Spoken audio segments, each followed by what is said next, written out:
الحمد للہ وکفا وسلام علی عبادہ الذین اصطفی اما بعد فاعوذ باللہ من الشیطان الرجیم بسم اللہ الرحمن الرحیم۔ سامعین محترم، ہمارا آج کا موضوع قربانی کن جانوروں کی جائز ہے۔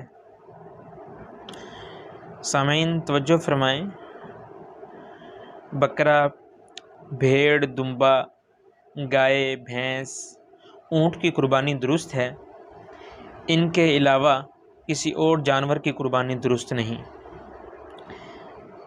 گائے، بھینس، اونٹ میں اگر 7 آدمی شریک ہو کر قربانی کریں تو بھی درست ہے، مگر ضروری ہے کہ کسی کا حصہ 7ویں حصے سے کم نہ ہو، اور یہ بھی شرط ہے کہ سب کی نیت قربانی یا عقیقہ کی ہو، صرف گوشت کھانے کے لیے حصہ رکھنا مقصود نہ ہو۔ اگر ایک آدمی کی نیت بھی صحیح نہ ہو تو کسی کی بھی قربانی صحیح نہیں ہوگی۔ کسی نے قربانی کے لیے گائے خریدی اور خریدتے وقت یہ نیت کی کہ دوسرے لوگوں کو بھی اس میں شریک کر لیں گے، اور بعد میں دوسروں کا حصہ رکھ لیا تو یہ درست ہے۔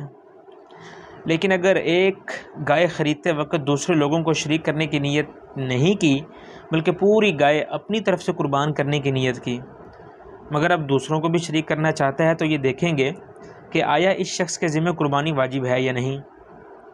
اگر واجب ہے تو دوسروں کو بھی شریک کر تو سکتا ہے، مگر بہتر نہیں، اور اگر اس کے ذمہ قربانی واجب نہیں تھی تو دوسروں کو شریک کرنا درست نہیں۔ اگر قربانی کا جانور گم ہو گیا اور اس نے دوسرا خرید لیا، پھر اتفاق سے پہلا بھی مل گیا، تو اگر اس شخص کے ذمہ قربانی واجب تھی تب تو صرف ایک جانور کی قربانی اس کے ذمہ ہے، اور اگر نہیں تھی تو دونوں جانوروں کی قربانی لازم ہے۔ بکری اگر 1 سال سے کم عمر کی ہو، خواہ ایک ہی دن کی کمی ہو، تو اس کی قربانی کرنا درست نہیں۔ پورے سال کی ہو تو درست ہے، اور گائے یا بھینس پورے 2 سال کی ہو تو قربانی درست ہوگی۔ اس سے کم عمر کی ہو تو درست نہیں، اور اونٹ پورے 5 سال کا ہو تو قربانی درست ہوگی۔ بھیڑ یا دمبا اگر 6 مہینے سے زائد کا ہو اور اتنا فربا یعنی موٹا تازہ ہو کہ اگر پورے سال والے بھیڑ دمبوں کے درمیان چھوڑا جائے تو فرق معلوم نہ ہو، اس کی قربانی درست ہے۔ اگر فرق معلوم ہوتا ہے تو اس کی قربانی صحیح نہیں۔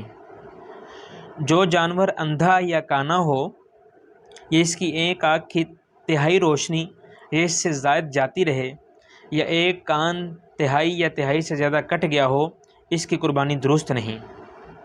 جو جانور لنگڑا ہو، صرف 3 پاؤں سے چلتا ہو، چوتھا پاؤں زمین پر رکھتا ہی نہیں، یا رکھتا ہے مگر اس سے چڑھ نہیں سکتا، تو اس کی قربانی درست نہیں۔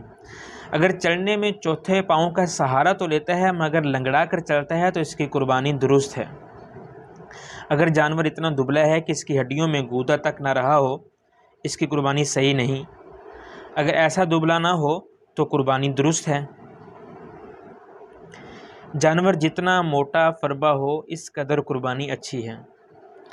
جس جانور کے دانت بالکل نہ ہوں یا زیادہ دانت جھڑ گئے ہوں، اس جانور کی قربانی درست نہیں۔ جس جانور کے پیدائشی کان نہ ہوں، اس کی قربانی کرنا درست نہیں۔ اگر کان تو ہوں مگر چھوٹے ہوں، اس کی قربانی صحیح ہے۔ جس جانور کے پیدائشی طور پر سینگ نہ ہوں، اس کی قربانی درست ہے۔ اگر سینگ تھے مگر ٹوٹ گئے، تو اگر صرف اوپر سے خول اترا ہے، اندر کا گودا باقی ہے تو قربانی درست ہے۔ اگر جڑ سے ہی نکل گئے ہوں تو اس کی قربانی درست نہیں۔ خصی جانور کی قربانی جائز بلکہ افضل ہے۔ جس جانور کی خارش ہو، اگر خارش کا اثر صرف جلد تک محدود ہے تو اس کی قربانی کرنا درست ہے۔ اگر خارش کا اثر گوشت تک پہنچ گیا اور جانور اس کی وجہ سے لاغر اور دبلا ہو گیا، اس کی قربانی درست نہیں۔